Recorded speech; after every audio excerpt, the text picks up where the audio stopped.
Hello everyone, welcome back to my YouTube channel. ഇന്നത്തെ ക്ലാസ്സിൽ നമ്മൾ ഡിസ്കസ് ചെയ്യുന്നത് കെമിസ്ട്രിയുടെ പ്രീവിയസ് ഇയർ ക്വസ്റ്റ്യൻ ആണ്. ചാപ്റ്റർ 3നെ ബേസ് ചെയ്തിട്ടുള്ള ചോദ്യങ്ങളാണ് നമ്മൾ ഡിസ്കസ് ചെയ്യുന്നത്. ഇതുവരെ നമ്മൾ 10 ക്വസ്റ്റ്യൻസ് ഓൾറെഡി കംപ്ലീറ്റ് ചെയ്ത് കഴിഞ്ഞു. ഇനി ഇതിൻ്റെ ലാസ്റ്റ് പാർട്ടാണ് നമ്മൾ ചെയ്യുന്നത്. അതിൽ നമ്മളൊരു 5 ക്വസ്റ്റ്യൻസും കൂടെ ഡിസ്കസ് ചെയ്യും. നോക്കാം, നമുക്ക് ക്വസ്റ്റ്യനിലേക്ക് പോകാം. 11ാമത്തെ ചോദ്യം, element A belongs to the 4th period. 4ാമത്തെ പീരീഡിലാണ് എലമെൻറ്റ് എ കിടക്കുന്നത്. It has 3 electrons in the 3D subshell. 3D സബ്ഷെല്ലിൽ 3 ഇലക്ട്രോൺസ് ഉണ്ട്. Write the subshell electronic configuration of A. എയിൻ്റെ സബ്ഷെൽ ഇലക്ട്രോണിക് കോൺഫിഗറേഷൻ എഴുതാനാണ് പറഞ്ഞേക്കണേ. 3Dൻ്റെ ഉള്ളിൽ ആകെ 4ാമത്തെ പീരീഡിലാണ് ഇയാൾ കിടക്കുന്നത്.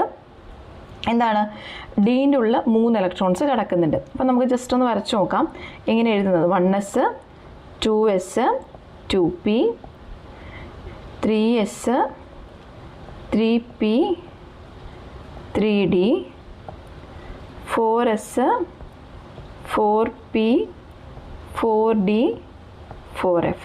ഓക്കെ, ഇങ്ങനെ പോവും.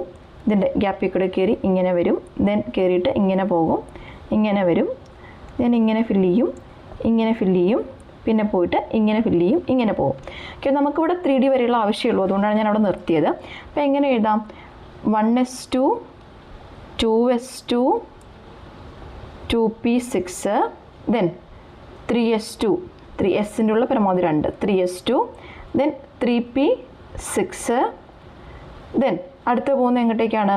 അടുത്ത പോകുന്നത് 4s 4s2 ദെൻ 4 പീരീഡ് ഉണ്ട് എന്ന് പറഞ്ഞിട്ടുണ്ട്. അതുകൊണ്ട് 4s ദെൻ 3Dൻ്റെ ഉള്ളിലേക്ക് എത്രണ്ണ പോയേക്കുന്നത്? 3Dൻ്റെ ഉള്ളിൽ 3 ഇലക്ട്രോൺസാണ് വരുന്നത്. 3D 3 ആണ് വരുന്നത്. ഓക്കെ, അപ്പോൾ 1s2 2s2 2p6 3s2 3p6 4s2 3D 3. Okay, ഇങ്ങനെ അല്ലെങ്കിൽ 3D 3 4s2 എങ്ങനെ എഴുതിയാലും പ്രശ്നമൊന്നുമില്ല. അപ്പോൾ ഇതാണ് ഇതിൻ്റെ സബ്ഷെൽ ഇലക്ട്രോണിക് കോൺഫിഗറേഷൻ എന്ന് പറയുന്നത്. അപ്പോൾ write any 2 properties of the elements belonging to this block, the block to which A belongs. A കിടക്കുന്ന ബ്ലോക്കിൻ്റെ പ്രത്യേകതകൾ. അപ്പോൾ എ കിടക്കുന്ന ബ്ലോക്ക് ആരാണ് ആദ്യം കണ്ടുപിടിക്കണം. അവസാനത്തെ ഇലക്ട്രോൺ പോകുന്നത് എങ്ങോട്ടേക്കാണ്? ഡി സബ്ഷെല്ലോട്ടാണ് പോയേക്കുന്നത്. അപ്പോൾ ബ്ലോക്ക് ആരാണ്? അത് ഡി ബ്ലോക്കാണ്. ഇനി 2 പ്രോപ്പർട്ടീസ് എഴുതാനാണ് പറഞ്ഞേക്കണേ. ഏതെങ്കിലും 2 പ്രോപ്പർട്ടീസ് എഴുതാം. ഡി ഓർബിറ്റൽസിൻ്റെ പ്രോപ്പർട്ടീസ് എന്തൊക്കെയാണ്? ഒന്നാമത്തെ കാര്യം എന്ന് പറയുന്നത് they are known as the transition elements. നമ്മൾ ഓൾറെഡി പറഞ്ഞിട്ടുള്ളതാണ്. അവർ ട്രാൻസിഷൻ എലമെൻറ്റ്സ് എന്നാണ് അറിയപ്പെടുന്നത്.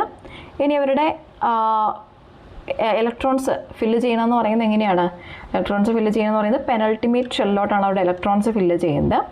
ദെൻ അവർ വേരിയബിൾ ഓക്സിഡേഷൻ സ്റ്റേറ്റ്സ് കാണിക്കുന്നുണ്ട്. വേരിയബിൾ ഓക്സിഡേഷൻ സ്റ്റേറ്റ്സ് കാണിക്കുന്നുണ്ട്. പിന്നെ കളേർഡ് കോമ്പൗണ്ട്സ് ഫോം ചെയ്യുന്നുണ്ട്. പിന്നെ എന്താണ്, അവർ എല്ലാവരും തന്നെ ഒരുവിധം പോകുന്ന എല്ലാവരും തന്നെ ഹാർഡായിട്ടുള്ള മെറ്റൽസ് ആണ്. അപ്പോൾ ഏതെങ്കിലും 1-2 പ്രോപ്പർട്ടീസ് മാത്രം എഴുതി വെക്കുക കേട്ടോ. അതേ ക്വസ്റ്റ്യനിൽ ചോദിച്ചിട്ടുള്ളൂ. ദെൻ അടുത്ത ചോദ്യത്തിലോട്ട് പോകാം. 12ാമത്തെ ചോദ്യത്തിലോട്ട് പോകാം. Orbitals and subshells are associated with certain quantum numbers. Find the n+l values of 3p and 4s subshells. ഞാൻ അഗെയിൻ പറഞ്ഞു, എസിനെ സംബന്ധിച്ചിടത്തോളം എന്താണ് അതിൻ്റെ എൽ വാല്യൂ എന്ന് പറയുന്നത് എത്രയാണ്? എൽ വാല്യൂ എന്ന് പറയുന്നത് ഇറ്റ് ഇസ് 0 ആണ്. ദെൻ പിനെ സംബന്ധിച്ചിടത്തോളം എൽ വാല്യൂ എന്ന് പറയുന്നത് 1 ആണ്. ഡിനെ സംബന്ധിച്ചിടത്തോളം എൽ വാല്യൂ എന്ന് പറയുന്നത് 2 ആണ്. ഈ കാര്യങ്ങളൊക്കെ ഞാൻ പറഞ്ഞിട്ടുണ്ട്. ഇനി 3p എന്ന് പറയുമ്പോഴേക്കും അതിൻ്റെ n+l വാല്യൂ, 3pൻ്റെ n വാല്യൂ എത്രയാണ്? 3 ആണ്. പി ആവുമ്പോൾ എൽ വാല്യൂ എന്ന് പറയുന്നത് 1 ആണ്. സോ നമുക്ക് എന്ത് കിട്ടും? ഇസ് ഈക്വൽ ടു 4 എന്ന് കിട്ടും അല്ലേ? n+l വാല്യൂ എന്ന് പറയുന്നത് 4 ആയിട്ട് കിട്ടും. ഇതിന് അടുത്തത് 4sനെ നോക്കാം. 4s ആകുമ്പോഴേക്കും 4 ആണ് n വാല്യൂ എന്ന് പറയുന്നത്. എൽ വാല്യൂ എത്രയാണ്? 0 ആണ്. സോ വാല്യൂ എന്ന് പറയുന്നത് n+l വാല്യൂ എന്ന് പറയുന്നത് 4 ആണ്. രണ്ടിൻ്റെയും n+l വാല്യൂ എത്രയാണ്? സെയിം ആണ്. Then to which of them has the more energy? Justify your answer. Similar ആയിട്ടുള്ള ചോദ്യങ്ങൾ നമ്മളിതിനു മുമ്പും ചെയ്തിട്ടുണ്ട്. ഇവിടെ രണ്ടിനും സെയിം ആണ്. n+l വാല്യൂ എന്ന് പറയുന്നത് സെയിം ആകുന്ന കേസിൽ അടുത്ത് നമ്മൾ നോക്കേണ്ടത് ഏതിനാണ് ഹയർ n വാല്യൂ എന്നുള്ള കാര്യം നോക്കണ്ടേ. ഹയർ n വാല്യൂ ആർക്കാണ്? 4sനാണ് അല്ലേ? 4 ആണ് 3നേക്കാട്ടിലും ഗ്രേറ്റർ ആയിട്ട് ഉള്ളത്. അപ്പോൾ ഇവിടെ എനർജി കൂടുതൽ ആർക്കായിരിക്കും? 4sനായിരിക്കും എനർജി കൂടുതൽ വരുന്നുണ്ടാവുക. ഓക്കെ, അപ്പോൾ 4s has the highest energy according to the n+l rule. Okay, clear ആയി എന്ന് വിശ്വസിക്കുന്നു. ദെൻ അടുത്ത ചോദ്യം. അപ്പോൾ n+l വാല്യൂസ് ഡിഫറെൻ്റ് ആണെങ്കിൽ സ്മോളർ വാല്യൂസ് ആയിരിക്കും അതിലായിരിക്കും ആദ്യം ഫില്ല് ചെയ്ത് പോകുന്നുണ്ടാവുക. ഞാൻ പറഞ്ഞു അസെൻഡിങ് ഓർഡറിലാണ് ഫില്ല് ചെയ്ത് പോകുന്നത്. n+l വാല്യൂ എന്ന് പറയുന്നത് സെയിം ആയിട്ടാണ് വരുന്നതെങ്കിൽ എന്തായിരിക്കും സ്മോളർ വാല്യൂ ആയിരിക്കും ആദ്യം ഫില്ല് ചെയ്യുന്നത്. സ്മോളർ n വാല്യൂ സ്മോളർ ആയിട്ടുള്ളതായിരിക്കും. അപ്പോൾ 3p ആയിരിക്കും ആദ്യം ഫില്ല് ചെയ്യുന്നുണ്ടാവുക. അത് കഴിഞ്ഞിട്ടായിരിക്കും 4s ഫില്ല് ചെയ്യുന്നുണ്ടാവുക. ഓക്കെ, ക്ലിയർ ആയെന്ന് വിശ്വസിക്കുന്നു. അപ്പോൾ n+l വാല്യൂ കുറവുള്ളതായിരിക്കും ആദ്യം ഫില്ല് ചെയ്ത് പോകുന്നത്. അപ്പോൾ കുറഞ്ഞതിൽ നിന്ന് കൂടിയതിലേക്ക് അങ്ങനെയാണത് ഫില്ല് ചെയ്ത് ഓർഡർ കിടക്കുന്നത് കേട്ടോ. ദെൻ നമുക്ക് 13th ക്വസ്റ്റ്യനിലേക്ക് പോവാം. 13th question, A subshell has n value 3 and l value 2. Represent the given subshell. Okay, അപ്പോൾ n വാല്യൂ 3 ആണ്, l = 2 ആണ്. നമുക്കറിയാം l = 2 എന്ന് പറയുന്നത് d ആണ്, n = 3 ആണ് അല്ലേ. അപ്പോൾ 3d സബ്ഷെലിനെയാണ് ഇവിടെ പറഞ്ഞിട്ടുള്ളത്. What is the maximum number of electrons that can be accommodated in this subshell?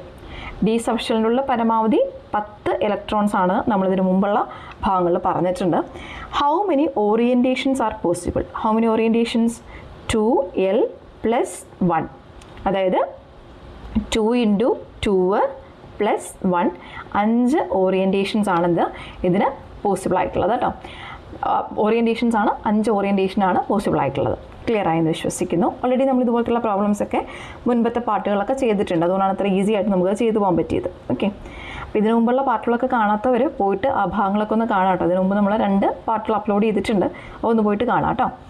Then 14ാമത്തെ ചോദ്യം, atomic number of an element is 22. Write the subshell electronic configuration of the given element. നമുക്ക് എഴുതി നോക്കാം. Subshell electronic configuration എഴുതുന്ന എങ്ങനെയാണെന്ന് നോക്കാം. 22 ആണ്. 1s2, 2s2, 2p6, then 3s2, 3p6, 4s2 of principle അനുസരിച്ച് എഴുതുമ്പോൾ 3s2. ദെൻ അവസാനത്തെ ഇപ്പോൾ ഇവിടെ വരെ എത്ര എണ്ണമായി? 20 എണ്ണമായി. ഇത് 10, ഇത് 10, 20 എണ്ണമായി. കോമയൊന്നും ഇടരുത് കേട്ടോ, ഞാൻ ചുമ്മാ ഇട്ടെന്നേ ഉള്ളൂ ഇവിടെ വരെ 10 ആയിന്ന് കാണിക്കാനായിട്ട്. ഇതിന് അടുത്തത് എന്താണ്? അടുത്ത കിടക്കുന്ന പറഞ്ഞാൽ 3D ഓർബിറ്റിലാണ് അല്ലേ. അപ്പോൾ 3D സബ്ഷെലിലോട്ട് എത്ര എണ്ണം പോകും? അവിടേക്ക് 2 എണ്ണമാണ് പോകുന്നത്. അപ്പോൾ 20 2 22. Which group does it belongs to? Already ആൾ കിടക്കുന്നത് ഏത് ബ്ലോക്കിലാണ്? ഡി ബ്ലോക്കിലാണ് ആൾ കിടക്കുന്നത്. ഡി ബ്ലോക്കിൽ എത്ര ഇലക്ട്രോൺസ് കിടക്കുന്നുണ്ട്? 2 എണ്ണം കിടക്കുന്നുണ്ട്. അപ്പോൾ എസ് ബ്ലോക്ക് പ്ലസ് ഡി ബ്ലോക്കിലെ ഇലക്ട്രോൺസിൻ്റെ എണ്ണമാണ് അല്ലേ ഗ്രൂപ്പ് നമ്പർ എന്ന് പറയുന്നത്. എസ്സിൽ 2 ഗ്രൂപ്പുകളാണ് കിടക്കുന്നത്. 2 + 2 ആൾ കിടക്കുന്നതെന്ന് പറയുന്നത് 4th ഗ്രൂപ്പിലാണ് കിടക്കുന്നത്. ഇനി ഏത് പീരീഡിലാണ് കിടക്കുന്നത്? ലാർജസ്റ്റ് n വാല്യൂ എന്ന് പറയുന്നത് അത് 4 ആണ്. സോ ആൾ കിടക്കുന്നതെന്ന് പറയുന്നത് 4th പീരീഡിലാണ് കിടക്കുന്നത് കേട്ടോ. ദെൻ അടുത്ത ക്വസ്റ്റ്യനിലേക്ക് പോകാം. ലാസ്റ്റ് ക്വസ്റ്റ്യൻ ആണിത്. A few subshells R given 3D, 4s, 4f, 5D. ഓരോന്നിൻ്റെയും n+l വാല്യൂ കണ്ടുപിടിക്കാനാണ് പറഞ്ഞേക്കുന്നത്. 3Dൻ്റെ ആദ്യം പറയാം. 3Dൻ്റെത് എന്താണ്? 3 + d ആകുമ്പോഴേക്കും എല്ലിൻ്റെ വാല്യൂ എന്ന് പറയുന്നത് 2 ആണല്ലേ. അപ്പോൾ എത്ര വരും? അത് 5 എന്ന് വരും. ഓക്കെ, 3Dൻ്റെ 5 ആണ്. ദെൻ 4sൻ്റെ എത്രയാണ് വരുന്നത്? 4sൻ്റെ എന്ന് പറയുന്നത് 4 + l വാല്യൂ 0 ആണ്. എത്ര വരും? 4 വരും. ദെൻ 4f എന്ന് പറയുമ്പോഴേക്കും 4 + n വാല്യൂ 4 ആണ്.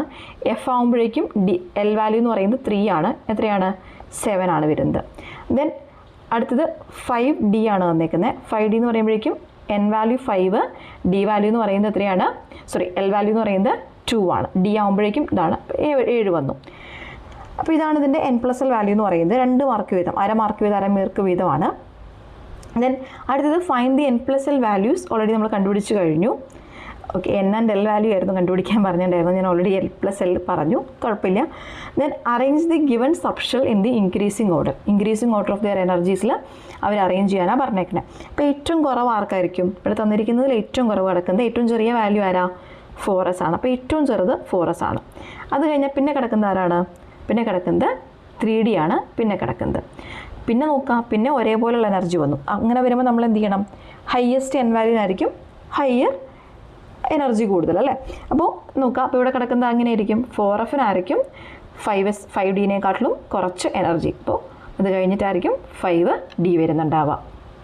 ഓക്കെ, അപ്പോൾ ഇതിൻ്റെ ആൻസർ എന്ന് പറയുന്നത് 4s <, 3D <, 4f <, 5D. Okay, ഇങ്ങനെയാണ് വരുന്നത്. So we have completed discussing around 15 questions. So ഇത്രയും 3 പാർട്ടുകളായിട്ടാണ് അത് ചെയ്തിട്ടുള്ളത്. നിങ്ങൾക്ക് പാർട്ട് 3 കാണാം. നിങ്ങൾക്ക് ഒരു ഇനിഷ്യേറ്റീവ് ഇഷ്ടമായെങ്കിൽ നിങ്ങളുടെ ഫ്രണ്ട്സിൻ്റെ അടുത്ത് ഷെയർ ചെയ്യാം. നമ്മൾ പരമാവധി എല്ലാ ചാപ്റ്ററിൻ്റെയും ചെയ്ത് ഇടാനായിട്ട് ശ്രമിക്കുന്നതായിരിക്കും. നിങ്ങൾക്ക് എന്തെങ്കിലും രീതിയിൽ ഡൗട്ട്സോ കാര്യങ്ങളോ അഭിപ്രായങ്ങളോ ഉണ്ടെങ്കിൽ കമൻറ്റ് ബോക്സിൽ രേഖപ്പെടുത്താം. നന്നായിട്ട് പഠിക്കുക, നന്നായിട്ട് ടെക്സ്റ്റ് ബുക്ക് വായിക്കുക. All the very best. Thank you so much.